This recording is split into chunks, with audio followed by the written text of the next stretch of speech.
12 species vanish from the galaxy for 12 different reasons, and the last one survives inside a single egg. Anakin Skywalker met Padme Amidala for the first time in a junk shop on Tatooine, and he called her an angel from the moons of Iago. She had never heard of them. A queen with tutors and the archives of an entire planetary government had never heard of a species that an 8-year-old slave boy already knew by name. That gap never closed. Both canon and legends carry pieces of this history, and each species ahead belongs to the continuity where its story actually happened. Rarity in the Star Wars galaxy is almost never an accident. Sometimes it is biology, a species shaped into something the rest of the galaxy struggles to perceive. Sometimes it is geography, a home world at the end of a road nobody survives twice. Sometimes it is a choice, a person who decided the safest thing they could do was let everyone believe they were something else. Sometimes it is erased, a decision made in a room by someone who wanted a species gone and had the ships to do it.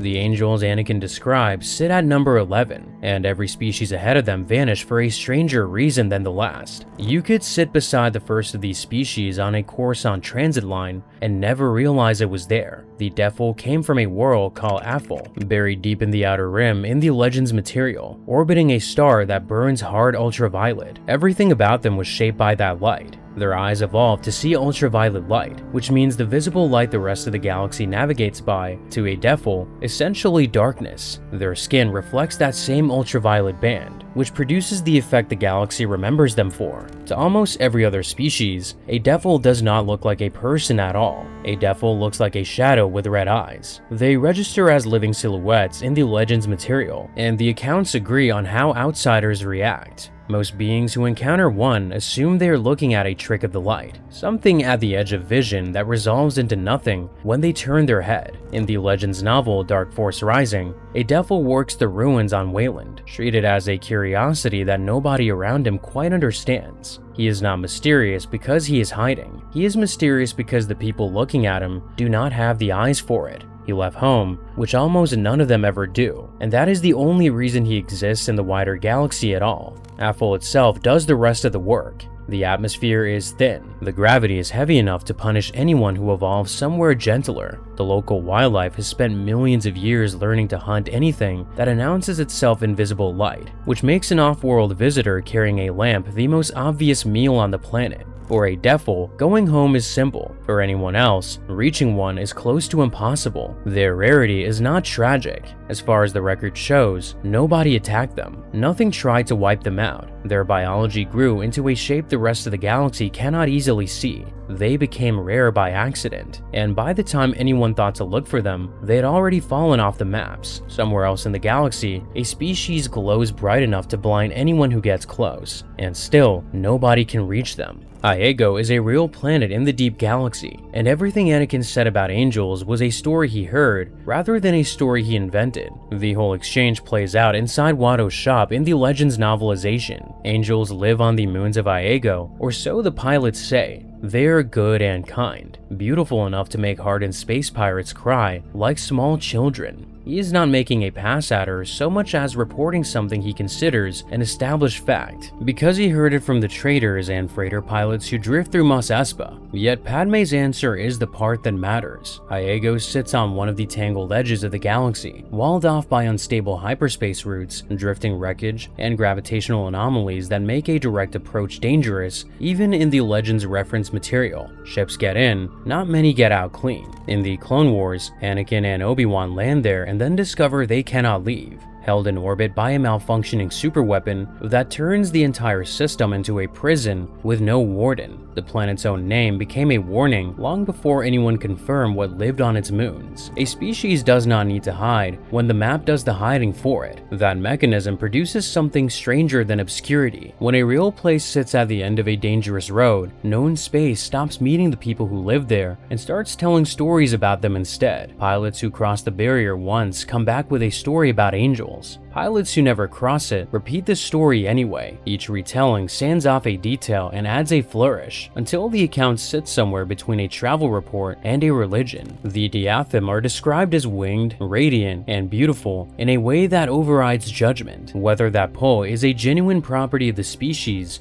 or an invention of exhausted spacers who saw something bright at the edge of a moon, the effect on their reputation is identical. So follow the chain backward. One of the most connected humans in the galaxy learned they existed from a slave child, who learned it from starship pilots who may never have seen one at all. Geography made the diatham invisible. What comes next is a species that looked at the same galaxy and chose to vanish on purpose. Inside the Cathal Rift, a cloud of gas and lightning several parsecs wide, an entire Force tradition has spent millennia making sure the galaxy cannot find it. None of this exists in current canon, which is fitting for a species whose whole project was staying out of the record. In the Legends novel Omen, Luke and Ben Skywalker set out to reach the Aing-Tii. Before they go, the Jedi archives paint a clear picture. The species is notoriously unwelcoming of strangers, and even the temple's own files barely mention them. The Rift does most of the work on its own. Its navigation corridors shift dozens of times a day, so a route that worked this morning is a wall by evening. Its light storms have wrecked fleets in minutes. Only the Aing-Tii know the pattern, and they've kept it to themselves for thousands of years, which means the most valuable piece of astrogation data in that sector exists only in the heads of the people it protects. Their ships appear where they should not and vanish before anyone can track them. One attack pattern makes the point clearly enough. The Aing-Tii bathes a target vessel in a beam that distorts the crew's sense of time, and by the moment anyone recovers, the attacker is gone. It is not just a weapon. It is one more way of guaranteeing that nobody comes home with a heading. Their relationship with the Force is stranger than anything the Jedi teach. They reject the light and dark framing outright and see the Force the way a prism sees light, not as two opposed sides,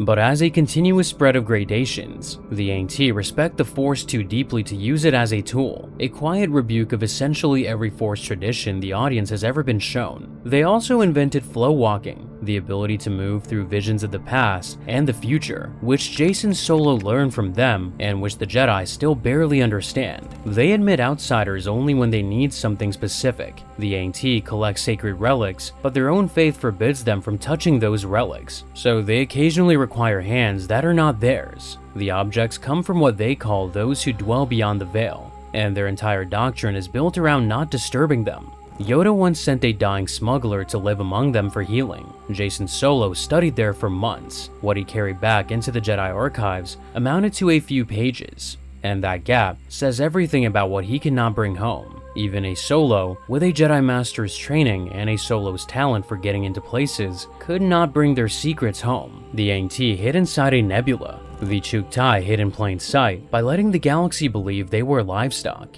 A Jedi Master spent years being mistaken for a pack animal, and he let it happen. In the world of Ambria, in the Legends-era Tales of the Jedi comics, the future Jedi Nomi Sunrider arrives to train under a master named Thawne. Thawne is enormous, four-legged, armored, and silent, and the assumption anyone makes on seeing him is the obvious one. He must be a beast of burden. He must belong to somebody. He does not. He's the teacher, one of the most accomplished Jedi of his era, and until the moment he speaks, nobody realizes there's anyone home behind those eyes. That misreading is not a coincidence. It is the species' entire survival strategy. The Chuktai conceal their intelligence deliberately to avoid being exploited by outsiders, and their homeworld's location was kept quiet as a matter of policy. Sometimes, Thawne protected that secret himself. Sometimes the Jedi around him protected it for him. The alternative is far worse. A species that is large, immensely strong, and apparently docile is not a curiosity in a galaxy that runs on slave labor and beast-fighting arenas. It is an inventory. Every hot operation and every arena promoter in the Outer Rim would have had a reason to go looking for that home world, and the Chuktai understood that long before anyone thought to ask. So when traders or hunters encountered one of them, they saw a large animal, exactly as intended. Thawne is essentially all that survives. Nearly everything known about the Chuktai traces back to one character in one Legends comic run, and current canon has never mentioned the species at all. Normally, that would be a hole in the evidence. Here is the evidence. A species that spent centuries hiding its own intelligence would leave behind exactly this.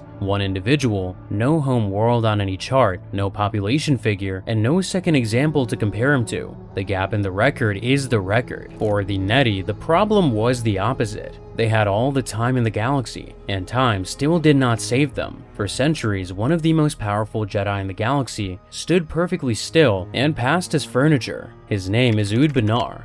He's close to 4,000 years old, and he's a Netti, a tree-form species from the Legends material that grows slowly, thinks slowly, and endures. In the Dark Empire 2 comics, he pulls himself out of the ground for a final confrontation with a fallen Jedi after millennia of stillness, revealing a hidden vault of ancient lightsabers he had been protecting the whole time by not moving. That plan only works if waiting costs nothing. And for a Netti, it costs nothing at all. Longevity is supposed to be an advantage. The Netti are proof that it is not. In the later Legacy comics, another Netti named Terasa serves as a Jedi Master long after Udbanar's death. Old enough to remember eras most Jedi only read about and to outlive the order she joined. That's 2 members across 4,000 years, in a continuity that never brought the species into current canon at all. 2 members spread across 4,000 years don't make a species. They make a footnote in someone else's history. The reason is almost mathematical. Species that die young reproduce constantly, because they have to. A species that lives for millennia has no such pressure. So when their home world faded from the maps, there was no mechanism to reverse it, which may explain why nobody repopulated in a hurry. By the time the galaxy had moved on to blasters and hyperlanes and mass-produce everything, the Netti had already become curiosities, too slow to remain relevant and too few for anyone to notice their absence. Udbanar dies fighting a Dark Jedi on Ossus, having outlived every civilization he was born alongside. Terasa lives on afterward, still moving through a civilization that has forgotten what her people even were. The Netti faded because time meant nothing to them. The next species faded because its own blood turned against it, and the galaxy never even noticed. Jabba's palace in Return of the Jedi contains one of the rarest species in current canon, and she is dancing in the corner of a frame that has been on screen for over 40 years. Her name is Restal Sant. She appears for a handful of seconds in the special edition, and most viewers assume she's human. In the canon reference book Alien Archive, Restal is described as half Theelin. Her mother was full-blooded, Restal is not. Full-blooded Theelin are officially rare, and the older Legends reference books tie that decline to genetic mutation, with pure-blooded Theelin presumed gone by the era of the New Republic. Canon has not overwritten that fate, but it has also not confirmed it. The species is simply described as rare, and every visible member turns out to be an individual, alone in the room, with no community standing behind her. Every example tells the same story. The bounty hunter Latarazi in the Clone Wars is Theelin, and she works among Weequay and Trandosians. A young rebel in Star Wars Rebels is Theelin, surrounded by everyone but her own kind. Restal dances for a hut. Not one of them has ever been shown with another Theelin on screen, and there is no Theelin homeworld, enclave, or delegation anywhere in the material. The species fades in the emptiest way a species can fade. There was no attack. There was no guarantee, no bombardment, no name put on it. Their genes started to slip. Their birth rates dropped, the pure-blooded line thinned into hybrids, and everyone else simply stopped noticing that people used to be there. Restal is in a film watched hundreds of millions of times, and most of that audience still assumes she was human. A species dissolving from the inside is a rare fate, but a species that survived a disaster and made sure it can never gather in one place again is rarer. The galaxy has almost never recorded 2 of this species in the same room, and it is not because they're fragile. The bounty hunter Dirge is close to unkillable. In the Legends era Republic comic arc The New Face of War, he absorbs punishment from clone troopers, lightsabers, and starship-grade weaponry, then reassembles himself afterward. His body is not a body in the conventional sense. It is a mass of tendrils laid around a central nervous system, with no single organ that killing him would require destroying. He can live for thousands of years, and by the time of the Boba Fett novels, he is already around 2,000 years old, carrying a grudge against the Mandalorians that predates most of the galaxy's current borders. If you want to see more videos, a quick subscribe means you will always be first to know. Dirge is the face of the Gendai. Dirge is not the story. What happened to everyone else is. In the animated Clone Wars microseries, he fights Obi-Wan Kenobi alone, always alone. The Gendai homeworld was devastated long before the Republic era in the Legends histories, which means anyone meeting a Gendai in the film's timeline is meeting a refugee several thousand years removed from any refuge. Current canon keeps the pattern intact. The Gendai mercenary Ravis appears in Jedi Survivor, introduced the same way as one of the last of his kind moving through known space without a home to return to. Their rarity is not a wound, so much as a survival strategy that made the wound permanent. a species spread thin that never reassembles. There is no gathering point, no cultural center, no generation raised among its own. Whatever language the Gendai once spoke, whatever customs held the civilization together, none of it survived the scattering. Every Gendai the record preserves has spent centuries inside somebody else's society, defined by whoever hired them. They survived by guaranteeing they would never be in one place again. They lost a world and scattered. The Rakata lost something worse. They lost the memory of having ruled one. Before the Republic, before hyperspace charts, before the Jedi Order had a name, the galaxy belonged to the Rakata. Their empire is called the Infinite Empire, and the name was not modesty. They ruled hundreds of worlds from it. They built the Starforge, a factory the size of a small moon that fed directly on a nearby star and produced weapons and starships without stopping. Their technology was not powered by circuits alone. It was threaded through with the dark side of the Force, which meant their machines required Force-sensitive operators to function at all. More than 20,000 years before Luke Skywalker was born, they were the dominant power in the known galaxy, and nothing else was close. By the time Revan reaches them in the Legends-era Knights of the Old Republic, that empire is gone. On the unknown world of Rakata Prime, the last of them live in mud huts and fight each other in tribal wars. Two factions argue endlessly over ruins their own ancestors built, and neither side can operate any of it. The temple is right there. The doors do not open for them. Several forces collapse the Rakata at once, not one. And that is the part usually left out. The Legends histories, from the Knights of the Old Republic sourcebooks through the Essential Atlas, name three working together: a slave revolt across an empire built entirely on conquered labor, civil war between Rakatan factions, which is what happens when a ruling class that has never lost anything starts losing, worst of all, a plague that stripped most survivors of the Force sensitivity their entire civilization ran on. That last one is why the fall was so total. Their ships needed the Force, their weapons needed the Force, and the Starforge needed the Force. So nothing degraded gradually the way technology usually does. It all stopped at once, everywhere, within a generation or two, and there was never a period where the old tools half worked and somebody clever could take one apart. The tribes on Rakata Prime do not know they used to rule the galaxy. They worship the temple doors that'll not open for them, building rituals around machines they cannot name. Their ancestors cross half the known map. Their descendants throw spears at strangers who wander too near the temple their own family built. The Rakata forgot they were an empire. The Sith purebloods built the empire everyone still remembers, and disappeared anyway. Before it ever described a Jedi who turned, the word Sith was the name of a species. In the Legends-era Tales of the Jedi comics, red-skinned, tattooed Sith walk the halls of Korriban and Ziost. They speak their own language. They worship their own dead. They were an entire people with a civilization behind them, and no connection whatsoever to the Jedi Order. Then, a group of exiled Dark Jedi, all of them human, crash-landed in Sith space. The Legends Book of Sith lays out what followed. The exiles used their Force training to install themselves as the new ruling class. They were worshipped as gods. They took Sith spouses, they interbred, deliberately and across generations, and rewrote what Sith blood meant. The population became a hybrid one, slowly enough that nobody alive at any given moment would have identified it as an ending. Which is the point. The original red-skinned Sith did not die in a war. They dissolved into their conquerors. By the era of the Old Republic, a player can create a Sith pureblood on Korriban, and the game itself quietly admits the truth in a side mission. The characters called purebloods are not, in any strict genetic sense, unmixed at all. They're descendants of an ancient hybrid line whose identity has become cultural rather than biological.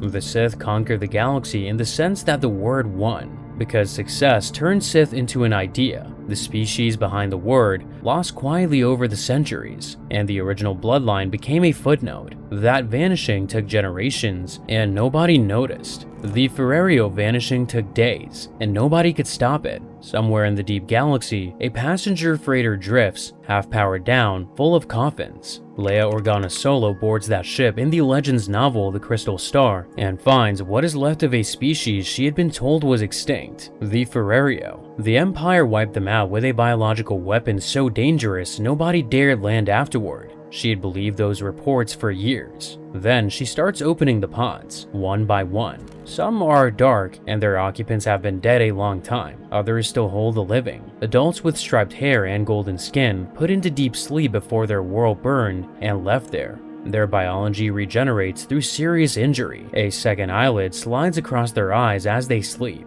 She wakes one, and instead of gratitude, he is furious with her. His companion is a woman named Rilao, and she has not been sleeping. She has been strung up in restraining webbing by someone who has been coming back to the ship for years. Her wounds are already closing by the time Leia cuts her down. The answer reframes everything. The erasure of the Firrerreo was engineered by one of their own. His name was Heathrir. He held the rank of Imperial Procurator of Justice, and he condemned his own home world and every person on it. He had his people shipped off-world as prisoners and let the Empire sterilize the planet behind them. The bureaucracy classified the entire operation as a quarantine, and the paperwork outlasted the people it was written to erase. The Ferrario almost did not survive it. The survivors will not tell anyone their names. Rilao flinches every time Leia says her own. In Ferrario culture, to speak a person's name is to claim ownership of them, and in a galaxy full of slavers, a name is the last thing a survivor gives away. Leia offers to escort their ship to a friendly system. They refuse. Rescue was never the thing they needed, so the freighter makes its lonely voyage without her. What they want, nobody can give them. The place they came from is a dead rock. At least the galaxy has heard of the Firrerreo. The species at number 2 has never even been given a name. Luke Skywalker crashes his X-Wing into a swamp on Dagobah and meets a creature who immediately starts stealing his food, and the story itself cannot tell you what that creature is. The Legends novelization of The Empire Strikes Back handles the meeting with unusual care, and you can feel it straining. A tiny creature, a little wizened thing. Elfin, pointed ears, long white hair on either side of a green-skinned head, bipedal, short-legged, three-toed. When Luke tries to name what he's looking at, he reaches for the word elf, then for dwarfish teacher. Every label is a shape rather than a species, and the prose is trying and cannot land it. The refusal is not one author's quirk. In the Return of the Jedi novelization, Yoda dies in his hut on Dagobah, with the narrator still calling him the tiny Jedi Master, the small green hand, the old one.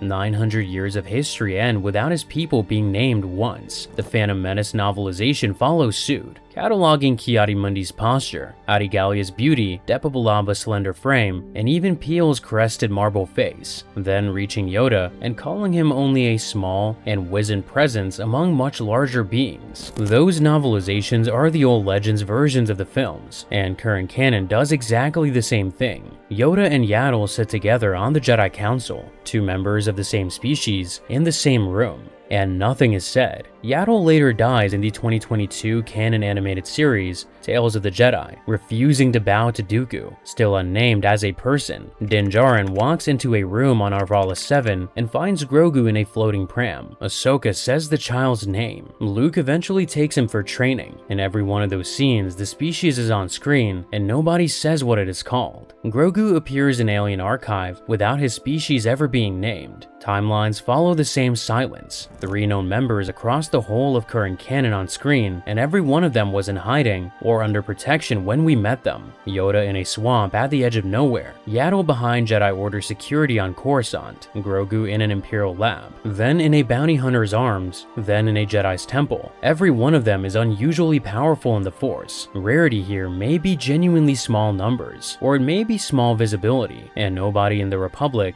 the Empire, or the Jedi Council has ever produced an answer. The mystery is not a gap in the record. The mystery is what the species looks like from the outside. 3 members across 900 years of galactic history, and every one of them was worth protecting. The Yoda species is rare because nobody is told us what to call them, but the last one is rare because you can count it. Before the Clone Wars started, Geonosis was a working industrial world with a population in the billions, and by the time the rebels reach it, one survivor is left in a cave. In the Legends novelization of Attack of the Clones, Obi-Wan Kenobi sneaks into a Geonosian hive and finds a civilization at full output, a factory floor stretching away below him, hundreds of Geonosians assembling battle droids under enormous machinery. The caste system is right there on the page. Winged commoners work the lines, wingless workers stamp components, and above them the aristocrats meet with Trade Federation Neimoidians and Count Dooku, hammering out the treaty that starts the war. Geonosians build weapons. It is simply their business, and of course they are prepared. The Clone Wars show that society is under constant siege. Republic forces invade multiple times. Anakin and Ahsoka move against a droid foundry, and clone troopers descend into the caverns to root out Queen Karina the Great. Every campaign ends the same way. The Republic wins the battle, declares the planet secured, and leaves. It never finishes the job, which means the hives rebuild every time the gunships pull out. The Empire finishes what the Republic would not, and in current canon, the reason has a name: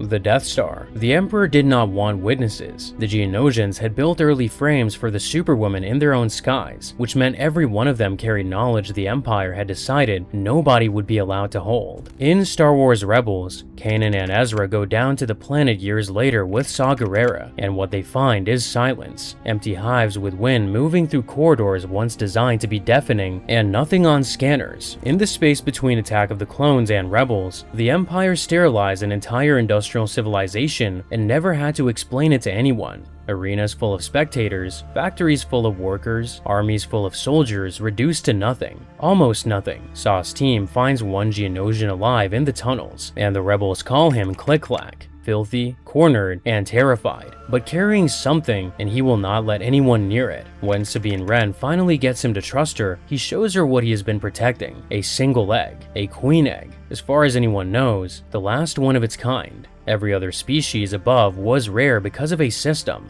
biology, geography, culture, history, or time. Geonosians are rare because of a decision made by a person in a room and then carried out. One difference separates them from every species above, and it is why they sit at number 1. Somewhere in an old rebel container, a Geonosian queen egg sits under a sheet of dust, guarded by the last member of a species the Empire tried to erase. If it ever hatches, a dead species starts writing a second chapter. The rarest species in the galaxy did not earn that distinction by being the fewest. They got there because someone decided they should not exist at all, and one survivor in a cave is still arguing the point. That egg is still out there. Whether it hatches depends on a galaxy that has already proven it can erase a civilization and never look back. The Empire wiped Geonosis clean because the Geonosians knew too much, and that pattern runs through every era of Star Wars. Somebody in power decides what the galaxy is allowed to remember, and everybody else disappears. The Force itself has entities operating on that same scale, and the one returning in Ahsoka Season 2 has the power to do what the Empire did to Geonosis to every inhabited world in the galaxy at once. So watch this video to find out.